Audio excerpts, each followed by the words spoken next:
கோபாலசமுத்திரத்தில் விவசாய குளமான வேளன் குளத்தில் பேரூராட்சியால் தினம்தோறும் டன் கணக்கில் மக்கும் மற்றும் மக்காத குப்பைகள் கொட்டப்படுகிறது. 17 ஆண்டுகளாக மக்கள் படும் துயரத்தை பற்றி, இன்னல்கள் பற்றியும் ஏராளமான மனுக்கள் கொடுத்தும் இன்று வரை மாவட்ட நிர்வாகம் எந்த நடவடிக்கையும் எடுக்காமல் அலட்சியத்தோடு இருப்பதாக கூறப்படுகிறது. இதனால் அப்பகுதி மக்கள் பல்வேறு இன்னல்களை சந்தித்து வருகின்றனர்.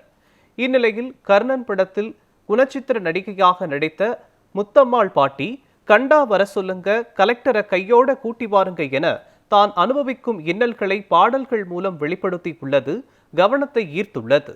கண்டா வர சொல்லுங்க, இந்த கலெக்டர் ஐயாவை கையோட கூட்டி வாருங்க, எங்க நிலைமையை பார்க்கறதுக்கு கண்டா வர சொல்லுங்க, எங்க கொடுமையை பார்க்கறதுக்கு இந்த கலெக்டர் ஐயாவை கையோட கூட்டி வாருங்க.